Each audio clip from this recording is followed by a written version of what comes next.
आदाब, मैं फारूक खान, संपादक इकरा पत्रिका, थार न्यूज़ इकरा पत्रिका के इस चैनल में आपका स्वागत है, आपका इस्तकबाल है। आज के इस एपिसोड में हम बात करेंगे चौधरी अकबर कासमी साहब से, जो साझी विरासत मंच है उसके राष्ट्रीय संयोजक हैं और कांग्रेस की सेंट्रल लीडरशिप के बहुत करीब रहे हैं और बरसों से समाजी तौर पे, सियासी तौर पे वो दिल्ली में, मेवात के इलाके में, जयपुर में और देश के और हिस्सों में उन्होंने काम किया है और अभी भी कर रहे हैं।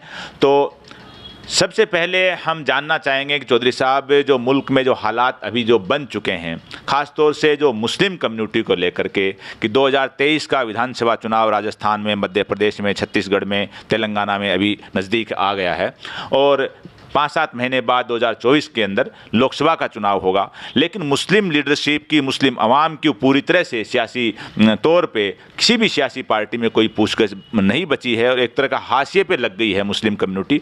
ऐसा हाल मुस्लिम कम्युनिटी का जो आज़ादी के बाद, विभाजन के बाद जो पहला चुनाव हुआ था 1952 में, तब भी ये हालत नहीं हुई थी मुस्लिम कम्युनिटी की, जो आज 2023 में हुई है। तो इसके लिए कौन जिम्मेदार है? क्या हुआ कि मुस्लिम कम्युनिटी को, मुस्लिम लीडरशिप को, चाहे वो समाजी हो, मजहबी हो, सियासी पार्टियों ने पूरी तरह से हाशिए पर धकेल दिया है, उनको नज़रअंदाज कर दिया है, उनसे कोई मिलना मिलाना नहीं है। इसकी क्या वजह रही है? बिस्मिल्लाहिर्रहमानिर्रहीम। सबसे पहले तो मैं आपके चैनल के व्यूवर्स को बहुत आदाब अर्ज़ करूँगा, सलाम पेश करूँगा और आपकी टीम को मुबारकबाद पेश करूँगा। मैंने देखा है पिछले दिनों कि हज़ारों लाखों लोग आजकल आपके चैनल को देख रहे हैं और जो मुद्दे आप उठा रहे हो वो मुद्दे असलियत में इस कौम की तामीर का एक हिस्सा है और ये आपका योगदान है, जिसके लिए मैं तहे दिल से आपको इज़्ज़त देता हूँ। आपका सवाल का ताल्लुक़ जहाँ से है कि मुस्लिम लीडरशिप या कौम, मिल्लत मौजूदा हालात में कमज़ोर क्यों है, तो मौजूदा हालात में कमज़ोर होने की बुनियादी वजूहात हैं और ये बुनियादी वजूहात में सीरत पाक और कुरान शरीफ का पैगाम भी शामिल है और ये बुनियादी वजूहात में सियासी उथल पुथल भी उसका एक हिस्सा है और बुनियादी वजूहात में जो लोग इस वक्त मौजूदा दौर में मज़हब की नाकाम नुमाइंदगी कर रहे हैं वो भी इसके ज़िम्मेदार है। और इस वक्त मैं भी सूरत हाल से वाकिफ़ हूँ। पूरे मुल्क के लोगों में एक लोग हैं वो जो हिंदू मुस्लिम की बात करना चाहते हैं और इस तसव्वुर को नज़रअंदाज करना चाहते हैं कि मुसलमान भारत का एक अटूट हिस्सा है। अगर मुसलमान कमज़ोर होता है तो मुल्क कमज़ोर होता है, वो अलग है। तो इन सब बातों में मैं मुख्तसर तौर पे आपको एक बात अर्ज़ करना चाहूँगा कि कौम एक बात पे ध्यान दे, मुसलमान एक बात पे ध्यान दे और बहुत छोटी सी बात है जिसमें मुसलमानों को ध्यान देना चाहिए कि भाई ऐसा क्या है कि सन 47 के पहले 1757 से 1947 तक 190 वर्षों तक आपके आबाओ अजदाद, आपके बुज़ुर्ग इस मुल्क की आज़ादी के लिए कुर्बानी देते हैं। नवाब सिराजुद्दौला से शुरुआत होती है और ख़ान अब्दुल गफ़ार ख़ान, डॉक्टर ज़ाकिर हुसैन तक पे ख़त्म होती है और इस अरसे में 200 के ज़्यादा काबिल क़द्र शख्सियात मुसलमानों की नुमाइंदगी में इस मुल्क के फ्रंट पे सामने आती हैं और इतना ज़बरदस्त लोग होते हैं कि वो मुल्क की, मुसलमान की बात नहीं करते, वो मुल्क की बात करते हैं। और इस मुल्क के अंदर ये मुसलमान की इतनी बड़ी सोच होती है कि अंग्रेज़ जिनके पास 72 देशों की आर्मी की ताकत होती है, पावर पैसे की ताकत होती है और वो एक 63 साल तक, यानी ये 63 साल तक वो इस बात के ऊपर कोशिश करते हैं कि एक मुसलमान ऐसा मिल जाए जो इस मुल्क में हिंदुओं को गाली बकने वाला हो, और हिंदुओं में एक ऐसा आदमी तलाश करते हैं जो मुसलमानों की बेइज्जती करने वाला हो। इस मुल्क की एकता इतनी मजबूत भी थी कि 72 देशों की ताकत और 72 देशों की पैसे की ताकत, आर्मी की ताकत वाले लोग नाकाम हो गए। 63 सालों में उनको एक गद्दार नहीं मिल पाया, ना मुसलमानों में ना हिंदुओं में। तो इस मुल्क की इमारतें इतनी मजबूत हैं एकता की, आज वो टूट रही हैं। कसूरवार कौन है इसके अंदर? देखिए, ये सिलसिला तो बहुत लंबा है, और आपको खुशी की बात मैं ये बता दूं कि मैंने मेरे कुछ ज़िम्मेदार साथियों के साथ में मिलकर, जिनमें गुजरात के लोग भी शामिल हैं, मुंबई के लोग भी शामिल हैं, दिल्ली और हरियाणा और राजस्थान के मेरे कुछ साथी शामिल हैं, हम सब ने मिलकर इसके ऊपर बाकायदा एक किताब लिखी है। किताब का नाम है तामीर मिल्लत, रास्ते और दिशाएं, कि मिल्लत को कैसे हम मजबूत कर सकते हैं अब इस दौर में, इन हालात में। तो असली जवाब तो वहाँ मिलेगा, चूँकि लंबा जवाब है। 5 रास्ते हैं, 5 पॉइंट्स हैं, जिनको हमने इस किताब के अंदर सही ढंग से कम शब्दों में 80 पेज की किताब हम लाए हैं ताकि हर आदमी पढ़ सके। और अभी 27 अक्टूबर को आपके ये एमडी रोड जयपुर के अंदर उसका हम क्या बोलते हैं, रिलीज़ भी कर रहे हैं उस किताब को, ज़िम्मेदार लोगों की मौजूदगी में।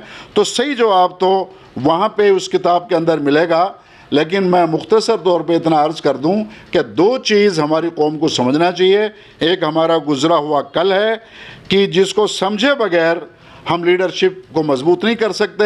एक हमारा आने वाला कल है जिसमें हमारे पास मनसूबाबंदी और हिकमत अमली होनी चाहिए। और मैं वाज़ेह लफ्ज़ों में ये बात कह दूं, मैं मेरी तरफ से ये बात नहीं कह रहा, मैं मेरे करीब 200 बुज़ुर्गों की किताबों के हवाले से मैं कहना चाहूँगा इस देश के पढ़े लिखे विद्वान मुसलमानों को कि अस्सौरतुल हिंदिया पढ़ें,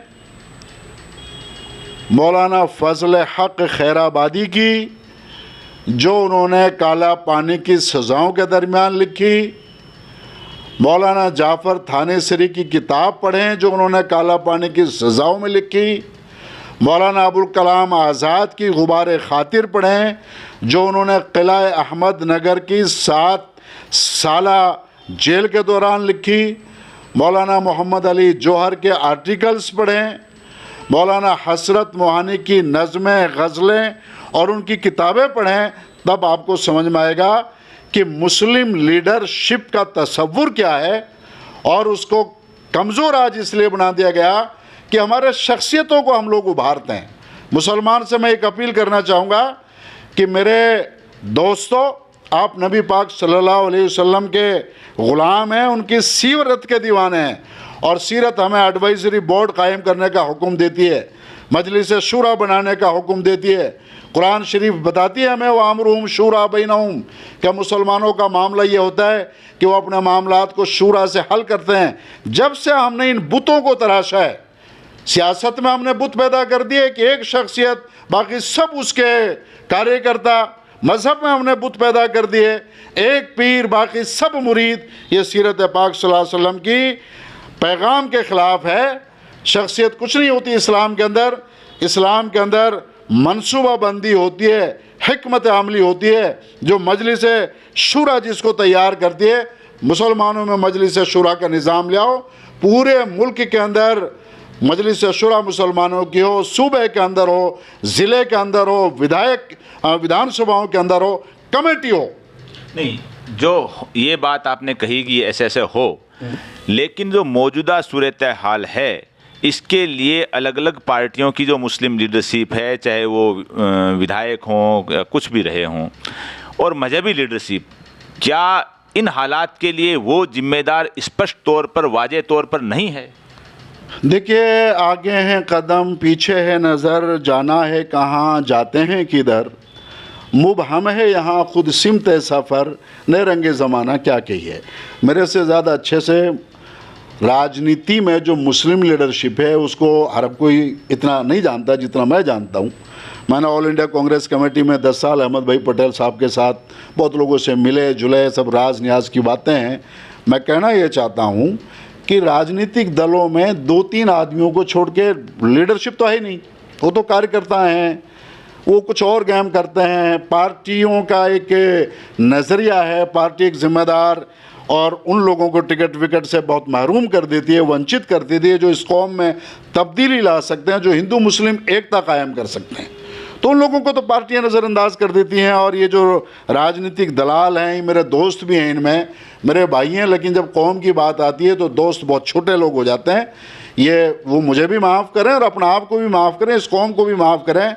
तो मुसलमान चेहरे पार्टियों के पास होते हैं, वो आपको नहीं देंगे तो मुझे दे देंगे और मैंने सत्यानाश करना है, ऑलरेडी सेट है।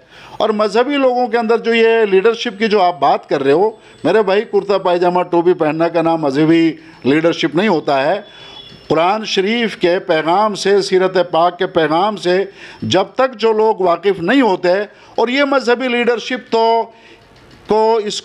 इसको मजहबी लीडरशिप कहना ही गलत है।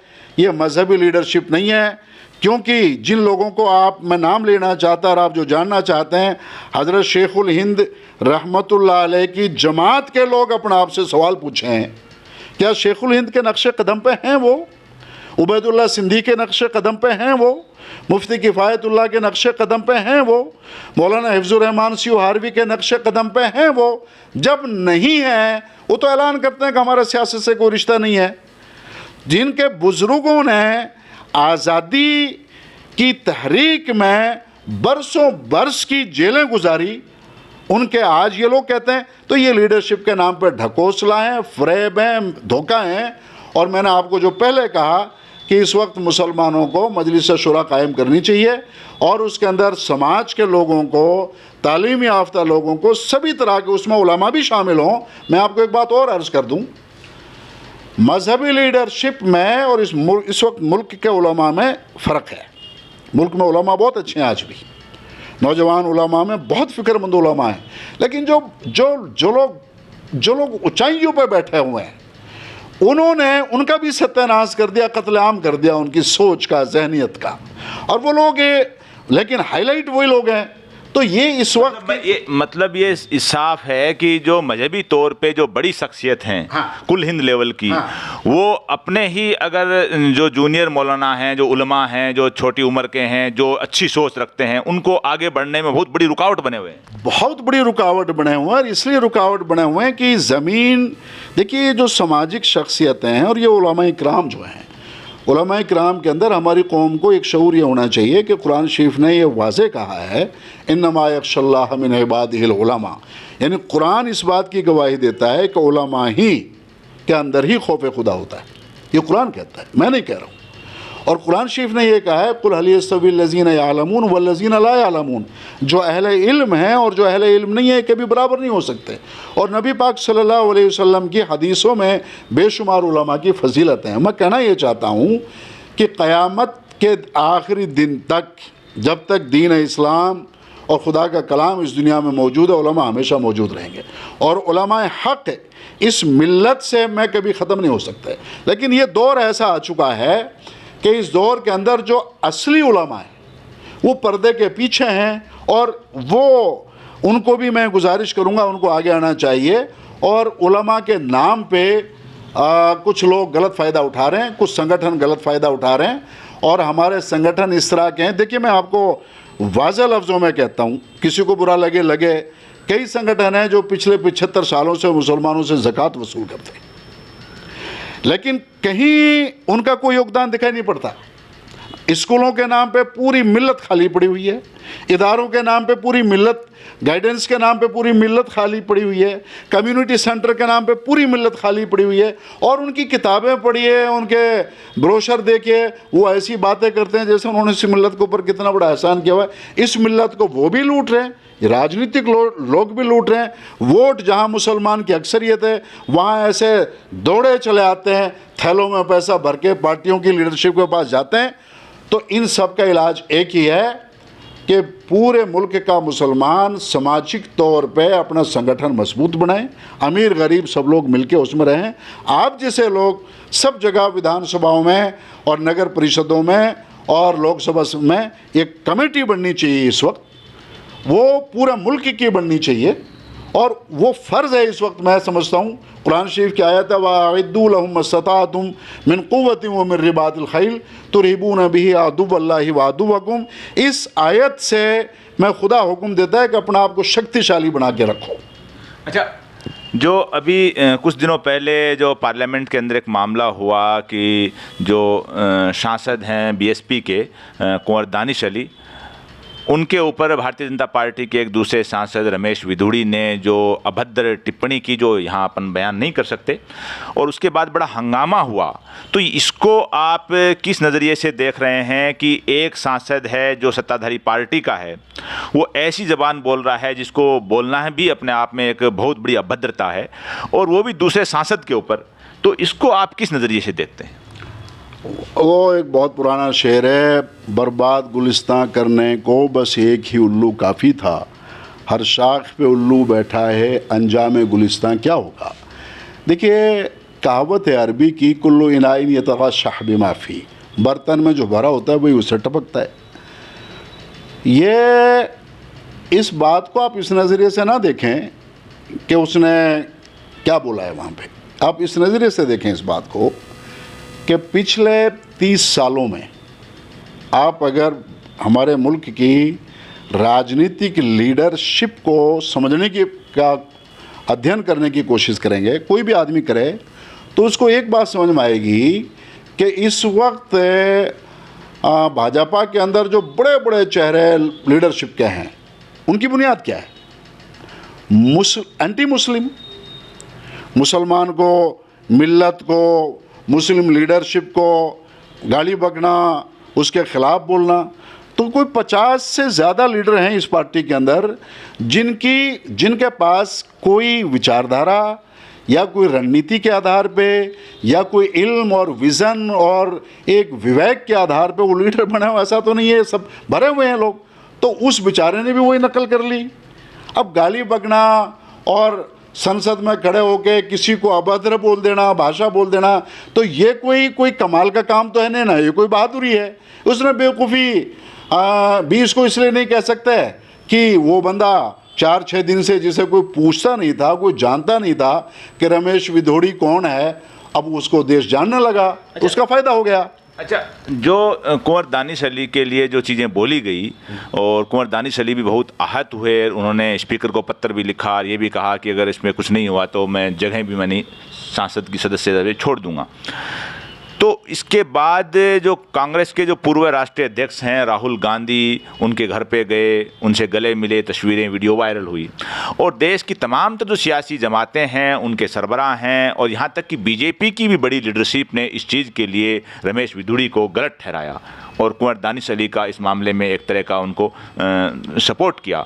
तो क्या इसको आप एक अच्छी नज़र से नहीं देख रहे हैं कि देश के तमाम तरह हालात के बावजूद भी अपोजिशन की पार्टियां हैं उसमें, और खुद बीजेपी लीडरशिप में भी कुछ लोग हैं नेता ऐसे जो सही बात बोल रहे हैं? देखिए, आरएसएस में और बीजेपी में एक सॉफ्ट और हार्ड की बात चलती है। ऐसा नहीं है कि बीजेपी में समझदार लोग नहीं हैं या आरएसएस में समझदार लोग नहीं, बहुत काबिल लोग भी हैं, और वो सब इन बातों को शुरू से ही गलत मानते हैं। तो लेकिन वो ज़्यादा बोलते नहीं हैं। बीजेपी का एक वर्ग है जो इस तरह की चीज़ों को करवाता भी है और निंदा भी करता है, मजम्मत भी करता है। उसकी वजह क्या है कि इंटरनेशनल बैकग्राउंड है। इंटरनेशनल बैकग्राउंड पे भारत, हमने, हमारे बुज़ुर्गों ने, हमने सब ने, आपने, हमने, देश के हिंदू मुसलमानों ने मिलकर जिस डेमोक्रेसी को जन्म दिया है, ये लोग इस बात को सही ढंग से, ये बातें लोगों के सामने नहीं, ये बहुत बड़ा हमारा योगदान है भारत के लोगों का। इतनी बड़ी लोकतांत्रिक व्यवस्था को हमने खड़ा किया। जब ये लोकतांत्रिक व्यवस्था कायम हुई थी इस मुल्क में, तो दुनिया पढ़े लिखे लोगों ने हमारा मजाक उड़ाया था कि अनपढ़ लोग हैं, ये क्या लोकतंत्र चलाएंगे। हमने लोकतंत्र चला के दिखाया है। तो हमारी लोकतांत्रिक सूरत हाल, हमारी छवि ख़राब होती है, तो इसलिए बोलना पड़ता है। जहाँ तक दानिश जी की बात है, कुंवर दानिश अली, मैं उनको बहुत पहले से जानता हूँ, करीब 20 साल से मैं जानता हूँ, भाई भी हैं, दोस्त भी हैं, बहुत अच्छे, बहुत सुलझे हुए इंसान हैं। और ये देवी गौड़ा जी के तो लाइक सन बेटा जैसा है, और इन सारी पार्टियों के साथ भी उसका वो एक ऐसा बंदा है कि जिसको आप सही माने में एक, और इनके बुज़ुर्गों का भी देश की आज़ादी के लिए योगदान है। तो उनके साथ जो ऐसे तो इन लोकतांत्रिक दलों ने भी, राहुल गांधी ने भी, दूसरे लोगों ने भी किया है, लेकिन ये बात राहुल गांधी जी के लिए, अखिलेश यादव के लिए, जयंत चौधरी के लिए, ममता बनर्जी के लिए और आपके लोकतांत्रिक पार्टियों के लीडरों के लिए ये एक टर्निंग पॉइंट है कि जिसके ऊपर उन्होंने ये दिल्ली के अंदर बैठ जाना चाहिए। और ये जो छेड़छाड़ है, कभी संविधान के नाम पे, कभी मुसलमानों के नाम पे, कभी दलितों के नाम पे, कभी आदिवासियों के नाम पे, ये एक जो साजिश है, इस साजिश से क्या आपको पता नहीं है हमारे मुल्क की आवाम को खरबों खरबों दौलत का नुकसान हो रहा है। अच्छा, जो आप मेवात इलाके से हैं, हरियाणा, दिल्ली से लेकर के राजस्थान में और यूपी में एक बड़ा इलाका है जो मेवात के नाम से जाना जाता है। और कुछ दिनों पहले नूह के इलाके में वहाँ एक बड़ा फसाद भी हुआ था, और उस फसाद के मामले में काफ़ी जो पकड़ दकड़ हुई, तो जहाँ तक मीडिया रिपोर्ट हैं उसमें मैक्सिमम लोग तो 300 के करीब पकड़े गए, वो करीब करीब सब मुस्लिम थे। और उसके बाद में वहीं के जो मेवात के इलाके के कांग्रेस पार्टी के जो नेता और विधायक मामन खान को भी गिरफ्तार कर लिया गया। तो इन चीज़ों के ऊपर जो खामोशी रही अपोजिशन की पार्टियों की। देखिए, पार्टी अपोजिशन इनको आप लोग असल में आदर्श मानते हैं, इसलिए आप पत्रकार लोग सवाल पूछते हैं। असलियत में फ़िलहाल जितने जो राजनीतिक दल हैं, मैं कांग्रेस पार्टी की बात कर रहा हूँ, कांग्रेस पार्टी भी अपने सिद्धांतों से हटी हुई है। इस कांग्रेस पार्टी को तो विचारधारा देने वाले ही मुसलमान हैं, गांधी जी हैं, नेहरू जी भी हैं, और 8 बड़े मुसलमान हैं जो इस पार्टी के अध्यक्ष भी रहे। तो ये पार्टी की तो बुनियाद ही सर्व समाज के ऊपर है, वंचित वर्गों के आधार पे है, अन्याय के खिलाफ है। मगर अब इस पार्टी की सबसे बड़ी गलती क्या हुई है कि सारे अवसरवादी इसमें भर गए। बीजेपी के अंदर सारे जातिवाद और धर्मवाद के लोग भर गए और इसके अंदर अवसरवादी भर गए। तो अवसरवाद के लोग नेता नहीं होते, वो तो अवसरवादी होते हैं। तो वो खंजर चले किसी पे तड़पते हैं, हम अमीर, सारे जहां का दर्द हमारे जिगर में है, इस तरह के लोग होते नहीं हैं लोग। तो वो उनके बोलना ना, लेकिन इसमें खुशी की बात यह है कि हरियाणा के अंदर 36 बरादरी खुल के एक दूसरे के सपोर्ट में खड़ी हुई है। और ख़ासकर किसान बरादरी ने, जो हरियाणा के अंदर जो जाट समाज है, वो बहुत व्यापक नज़रिए का समाज है, बड़ी सोच का समाज है, और उनकी जो सामाजिक उनके जो ताने बाने हैं वो वाकई काबिल तारीफ़ और सराहनीय हैं। वो सब मिलकर के एकजुट हुए हैं। तो पार्टियां चुप रहें या बोलें, हमारा समाज एकजुट खड़ा हुआ है। और ये मेवात की जहाँ तक बात है, मेवात को मुस्लिम होने के नाते से कुछ लोग बदनाम करना चाहते हैं। उनको ये मालूम नहीं है कि मेवात हिंदुस्तान का एक ऐसा इलाका है जिसको आप मेवात का दिल कह सकते, हिंदुस्तान का दिल कह सकते हैं। मेवात के बारे में ये तो बिल्कुल वाज़ेह है, तारीख़ की किताबों में है। लोग बताते हैं कि दिल्ली की चौखट पे जहाँ जहाँ बार बार हमले हुए, चाहे किसी भी आक्रमणकारी ने किए हो, अंग्रेज़ों ने किए हो, यानी हर जो जालिम ने जब भी हमला किया है तो मेवातियों ने पूरा उसका बचाव किया है, अपनी कुर्बानियाँ दी हैं, शहादतें दी हैं। ये किसी से छुपी हुई चीज़ नहीं है। और ये भी है कि मेवात को बार टारगेट भी किया जाता है, वो फलां चीज़ों का उसके ऊपर निशाना बनाया जाता है, अपराध का अड्डा ये वगैरह। तो ये मेवात को जो टारगेट करना और मामन खां के मामले में अपोजिशन का खामोश रहना, ये एक बड़ा दोगला रवैया अपोजिशन का कि भाई आप मेवात को जो टारगेट किया जा रहा है इसके बचाव में कभी नहीं बोल रहे हो। अब वो कहते हैं कि न जाने रंग पलट दें अपना ये कब, इन रंग पलटों का कोई भरोसा नहीं। जो कांग्रेस की जो हरियाणा की लीडरशिप है, उस लीडरशिप को इस बारे में वो थोड़ा बहुत बोली तो है, लेकिन वो वैचारिक रूप से मैं समझूंगा कि कमज़ोर है। और मामन खान की हिमायत में उनको आना चाहिए था कि नहीं आना चाहिए, मुझे लगता है वो फ़ैसला नहीं ले पाए और ये उनका गलत व्यवहार है और ये कांग्रेस पार्टी को कमज़ोर बनाने वाली बात है और इस तरह की रवैया ही इस पार्टी को लेकर डूबा है। और मैं आपके चैनल के माध्यम से राहुल गांधी को और उनकी पूरी टीम को मैं कहना चाहूँगा, राहुल गांधी बज़ाते खुद एक अच्छा और शरीफ सज्जन इंसान है। अभी परसों मेरी मुल्क के एक बहुत बड़े लीडर से फ़ोन पे बात हो रही थी, वो कुछ बात कह रहे थे मुझे, लेकिन राहुल गांधी को इस बात का समझ होनी चाहिए कि वो अकेले भाषण दे दें, अकेले कहीं चले जाएं, इसका नाम पार्टी नहीं होता है। उनकी दादी ने, उनकी वालिदा ने, माँ ने, उनके पिताजी ने, उनके ख़ानदान ने कैसे इस मुल्क में पार्टी को लेकर चलें, उनको एक्शन लेना चाहिए। पार्टी के अंदर कोई कंप्रोमाइज़ नहीं करना चाहिए, हरियाणा हो या राजस्थान हो।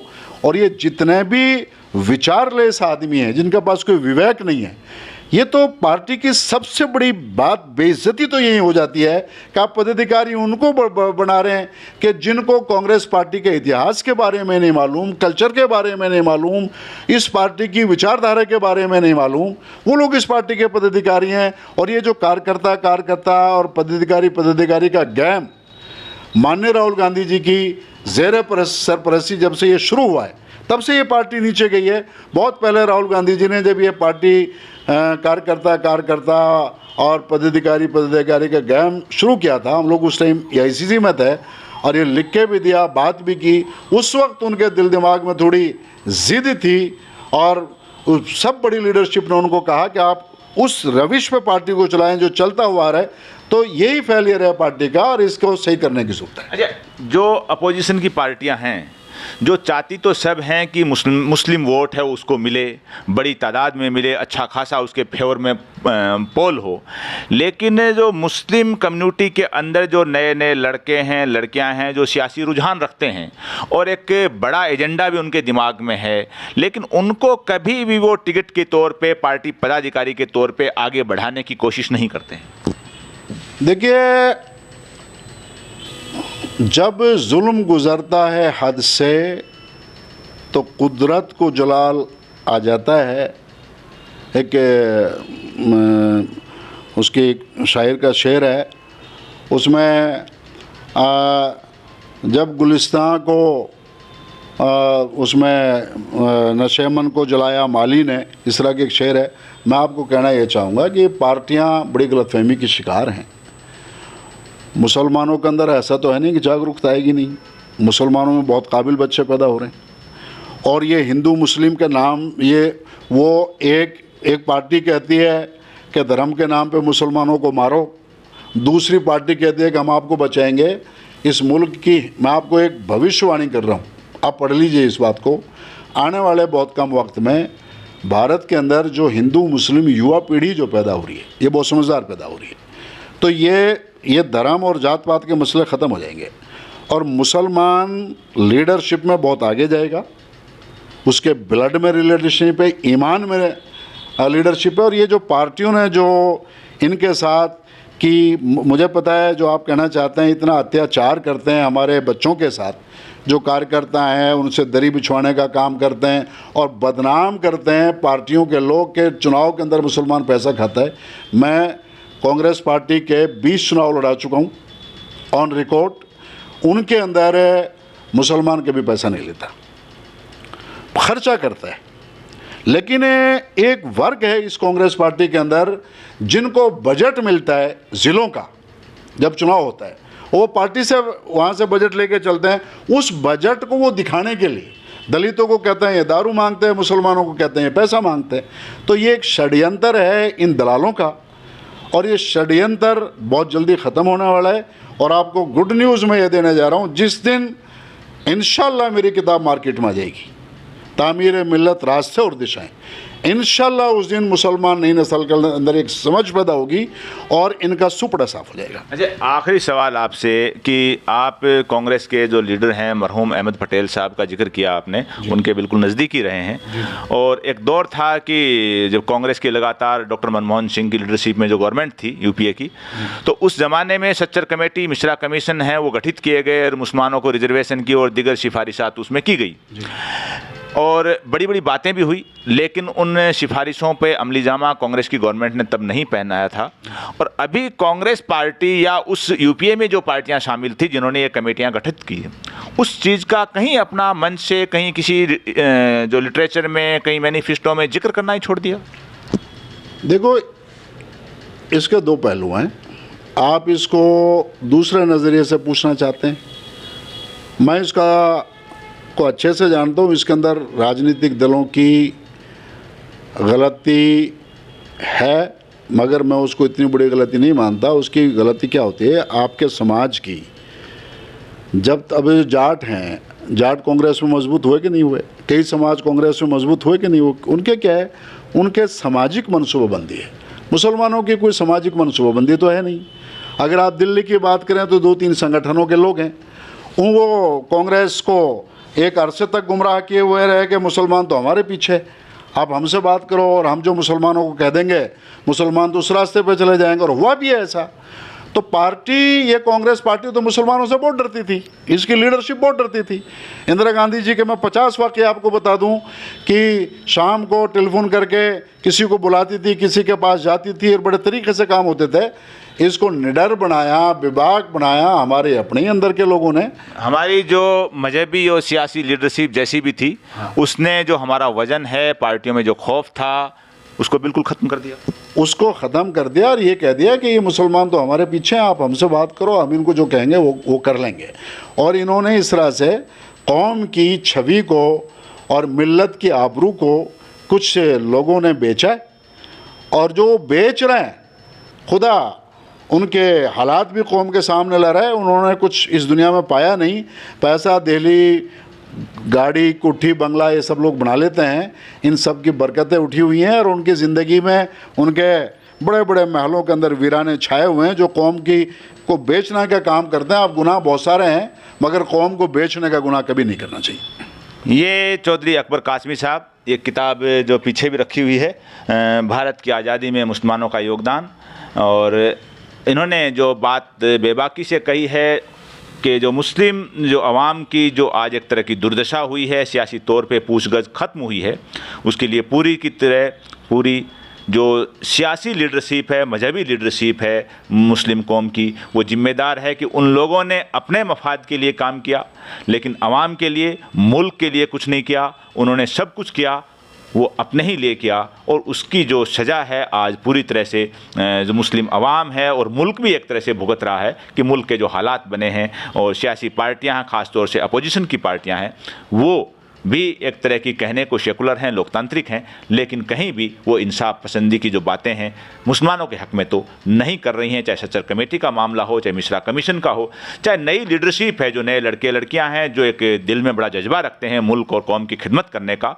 और उनका सियासी एजेंडा भी है, लेकिन उनको भी आगे नहीं बढ़ने देते हैं। और पूरी तरह से जो क्रैश किया है मुस्लिम कम्युनिटी को, उसके लिए इन्होंने पूरी तरह से जिम्मेदार है मुस्लिम सियासी और मुस्लिम सियासी और मजहबी लीडरशिप को ठहराया है। और समाज को अपने बल पे खड़ा होना चाहिए, जैसे जाट समाज खड़ा हुआ है, ब्राह्मण समाज खड़ा हुआ है, यादव समाज खड़ा हुआ है, गुर्जर समाज खड़ा हुआ है, कि सामाजिक तौर पे खड़े होकर के मुस्लिम समाज को अपनी एक सामाजिक लीडरशिप तैयार करनी चाहिए, ताकि मुसलमान है वो सियासी तौर पे हाशिए पर नहीं लगे। आज के इस एपिसोड में बस इतना ही। जय हिंद, जय भारत।